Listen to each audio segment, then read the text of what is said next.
way anything is being discussed or talked about, hit that like button, share the content to help with the start of a community, and subscribe to the channel and get all that stuff out the way.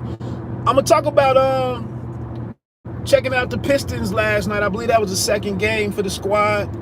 I'm gonna get some thoughts out there on what I saw in Cade Cunningham, the #1 overall pick, and even Luka Garza. I got a chance to get an eyeball on him as a pro. Killian Hayes in his second year. Also seeing the #2 pick, Jalen Green, who bested Cade with the win and then individual points. So I'm going to get into some of that in just a second. What's good, man? And this phone on here is horrible. Just a quick music note before I get into the Pistons stuff and the NBA Summer League. Just realized that, and I saw some rumblings about this, that rapper Flea Lord, I know he's not the most popular, the most well-known rapper out there, but last year the guy put out a record. He put out an album for every month of 2020. And I just told you he's still relatively unknown, but I like the guy. I think he's out of Queens. He's kind of like co-signed by Mobb Deep before Prodigy passed away. So that's where he kind of comes online. But he has a new project coming out on August 27th called Delgado, with that's going to be entirely produced by Rock Marciano. And I have to admit, man, I was kind of out of the loop with music and hip-hop when Marciano branched off from Flip Mode, Busta Rhymes, and became what he's become. And he's kind of regarded as the father of like all of the Griselda guys, all of this whole offshoot. Great, I can catch you. It's been, what's good, bro? But he's kind of this, Rock Marciano is this very interesting figure in what's been happening with New York-based hip-hop lately. And what longtime hip-hop journalist Justin Hunt, what he's categorized as connoisseur rap or connoisseur hip-hop. So I'm very interested about that project. I believe there's a song out there called Trim the Fat that's going to be on this album, and it features Stove Guy Cooks for the people that like him. Stove Guy he came into prominence last year with his album Unreasonable Drought, I think is what it was called. So that's just a quick music note. Again, I don't know if anybody even knows who the hell Flea Lord is, but dude is a hard worker. We see this year Papoose is trying to put out an album for each month of the year. It's July. I haven't even listened to one of Papooses albums in its entirety, but I have heard a couple of decent singles here and there, and I'm looking forward to tapping into Papooses, what he's doing here soon. I've just been busy. Getting over to Detroit, Summer League action. Game #2 for Cade Cunningham. I was at Little Caesars Arena 2 years ago, trying to catch the Pistons and the Lakers. It was end of the season. LeBron didn't even play. But my wife bought me some tickets at like Christmas.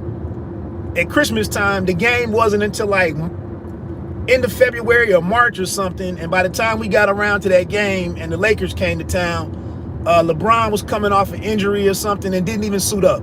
So it was an absolute waste of my time. But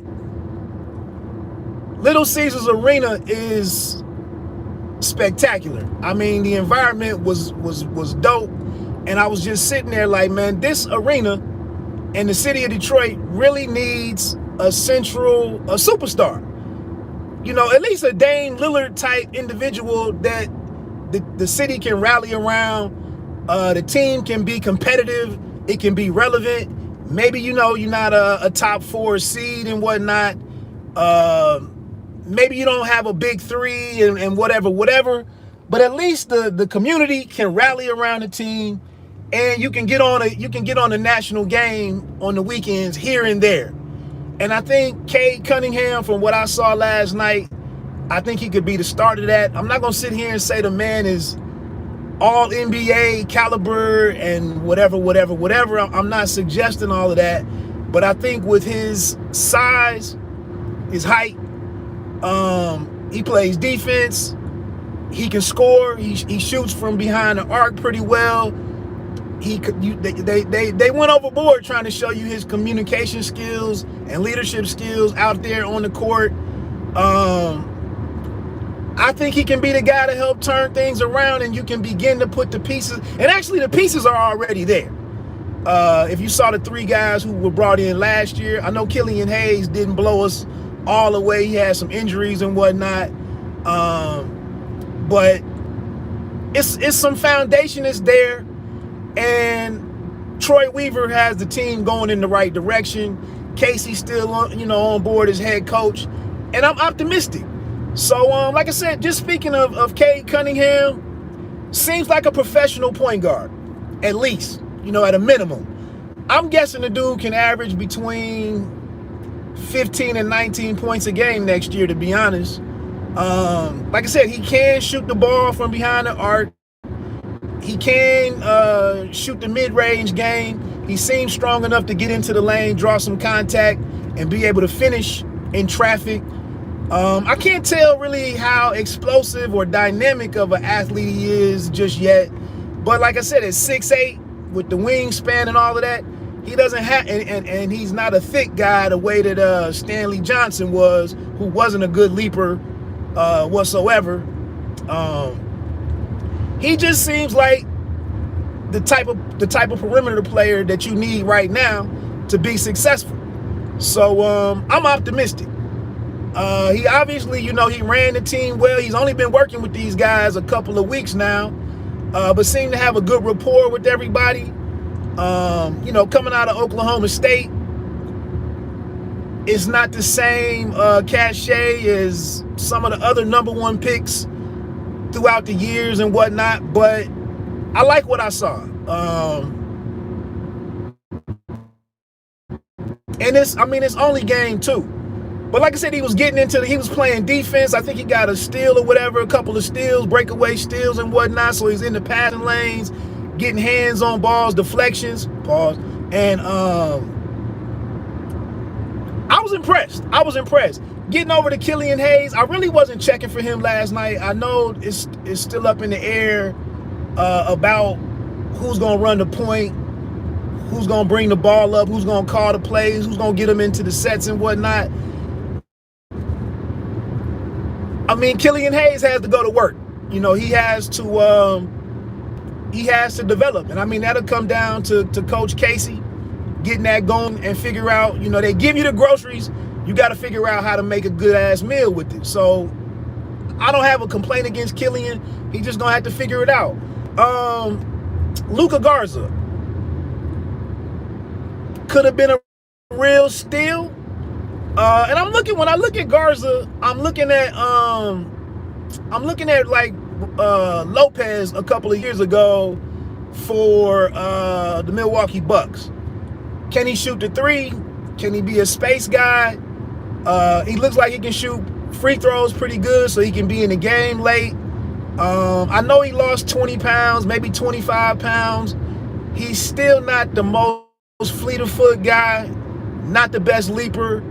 How is he going to be able to play defense against the more mobile bigs, the different bigs throughout the league who are doing the rim runs or looking to catch the lobs and whatnot? What does he do against all of that?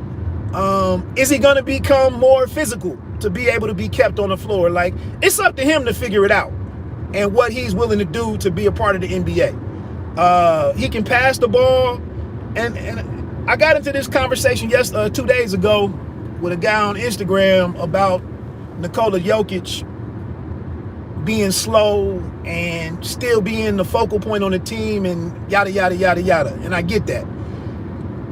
In Detroit's situation, with Cade Cunningham coming into the fold, you're not going to sit there and give the reins of the team to Luka Garza. That's just not going to happen. When Jokic was coming along, they didn't have from what I can recall. I'm not a Nuggets fan. I wasn't keeping track with them, but they didn't have a Dame Lillard or a Steph Curry out running the point guard. I know Jamal Murray came along, and he's kind of a converted guard, more of a shooting guard or a combo guard or whatever. But different situation in Detroit. And again, everything is probably going to eventually run through Cade Cunningham. So to think that Luka Garza is going to be that type of figure in the Motor City is just, it's not going to happen. But again, you know, can he score the ball efficiency? Can he be going back to Brook Lopez or whatever? Can he be a guy that's knocking down the three from, you know, at a high percentage? So, and that's the thing. 2 years ago, Brook Lopez was looked at as a major strength on the Milwaukee Bucks team. This year, he was in and out of the lineup in the finals. Like, they couldn't even really find a place to use him. So the NBA is tricky like that, where you got to find a way, or you got to tailor your system to the talent that you have, and then secondly, you got to adjust your system based on the opponent that you're facing. So it'll just come down to, like I said, they're getting pieces in there for Coach Casey to do what he needs to do and for the program to be successful. It's just what you're gonna want to settle on. What's the identity of the team? And you know, Sadiq B, all rookie guy, made one of the teams. Isaiah Stewart, undersized big. So like I said, if Garza can come in and contribute, great. I'm optimistic. I'm pulling for the guy. He has a lot of tools, but like I said, I think he's gonna have to and he's not a soft guy, but he's gonna have to get his hands dirty, and I just don't know how comfortable he's gonna be with that night in, night out. He might be like, I'm not really about that life, and you know, and maybe you gotta look in another direction or whatever. But again, he can obviously score. The dude averaged over 22 points a game his last 2 years at the college level. We'll see. Sekou Doumbouya, whatever his last name is, Sekou. Again, 2 years ago, I was told on Facebook this dude was gonna be the future of the team. He was gonna be a starter. He was gonna do this. It was people watching his workout videos. He had some handles. He was shooting threes with nobody on him. He was great in the gym. I'm like, I don't know, man. The dude is 18 years old. These international players, I don't know. I look at him last night. He still looks a little. He doesn't look like he has a role to fill. I don't know. You know, I know he can work too. He has to figure out what the hell he's gonna do, what he's gonna be. And that goes back to Coach Casey. Player development, you got to figure it out or get rid of him. You know, move on from the guy. With his size and, you know, his height, wingspan, all that type of stuff, I would love to see, and his youth, I would love to see him be a piece of the puzzle. But last night, I don't know, just for him to be in year 3 now, I think. We know last year it was I don't think it was no summer league last year. Maybe that hurt his development. But we'll see over the next few games, you know, can he figure out where he fits into things? Can Cade get an idea of how to play with him and to bring out the best in him? You know, it's little stuff like that we need to see take place real quick. So I'm excited, man. Like I said, I think with Troy Weaver and making the 3 picks that he got last year, moving on from Kennard, getting younger, and just totally just deciding to tear this thing down to the studs, and we are fully rebuilding. Like it's a whole new era, and so we're into that. Got Cade, and now we can see what happens next year. Looking over at the Rockets, in an interesting situation when you go from 5, 6, 7 years of being a contender, a legit contender, and then having an MVP candidate in there like a James Harden and on him to maximize what you wanted, the way that you were going to win. They moved on from Tucker. They burned it down and started over last year too.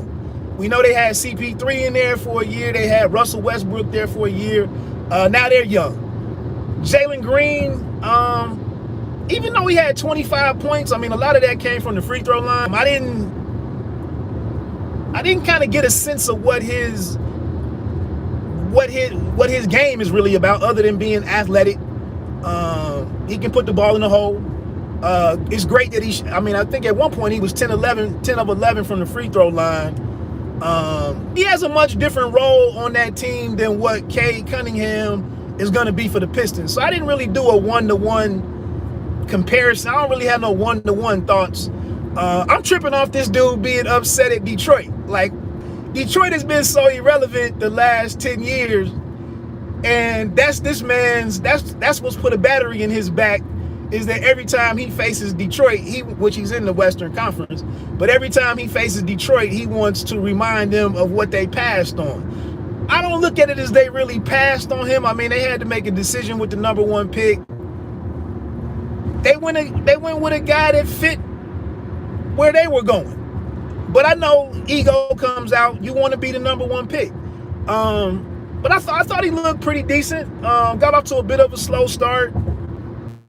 The highlight that's out there with where he went to reach for the ball and Cade went behind his back and shot the 3-point and made it. I didn't really feel like that wasn't Randolph Childress, making the dude stumble. That really wasn't no real cross-up type play for me. I don't know. It didn't really do that much for me, but I like the kid. And then they got the other dude, Christopher, I guess out of Arizona State or something. I really wasn't all that familiar with him. They got Kenyon Martin Jr. They got the victory. I think it's interesting that the Rockets seem to be able to they'll be able to turn things around with their own kind of youth movement. And then what was that, Schengen, the foreigner, the international player that they had? He looked like he was nice. But again, this is all summer league versus summer league guys. But yeah, they got a nice collection of players, in my opinion, too. And looking at the Rockets to at least regroup and have a plan, a 3 to 5 year plan, so quickly is encouraging.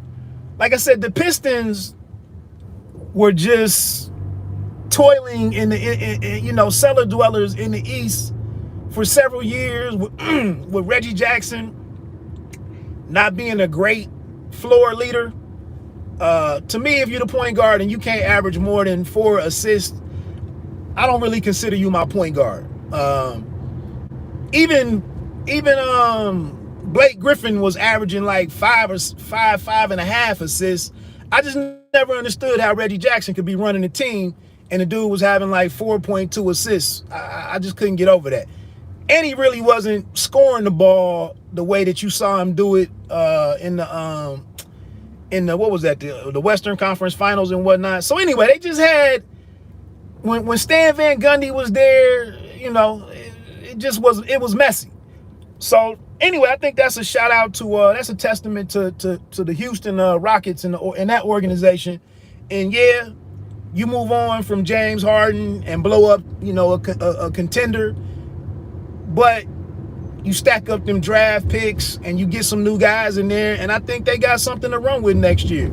They won't be winning out in the West, but again, man, it's just good to have a team that like I said, that the community wants to tune into and support. People get into the stadium and check them out in person. That's dope. But like I said, for the Pistons, by the second week of the season, it was already a wrap in terms of my interest in, what the team could do. So yeah, I like I said, Cade Cunningham, I'm impressed. Luka Garza, work in progress. that dude, I don't even know who the Cook kid that was out there last night, and then Saban Lee or whatever. Okay, we'll see. But that was it, man. All in all, again, man, I enjoy the summer league action.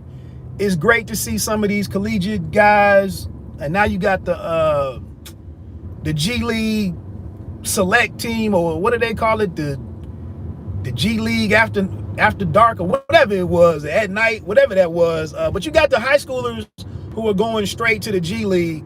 Those guys are coming into the league now, and I just think it's a great opportunity to see these guys. I gotta admit, I mean, it's really no comparison between NFL preseason and NBA preseason. There is no Major League Baseball type of preseason, basically. But it's just I like the environment. The other players, the veteran players, you know, they want to come out and support the guys. Who knows what they're doing in Vegas in between games or at the end of the night? You know, who knows?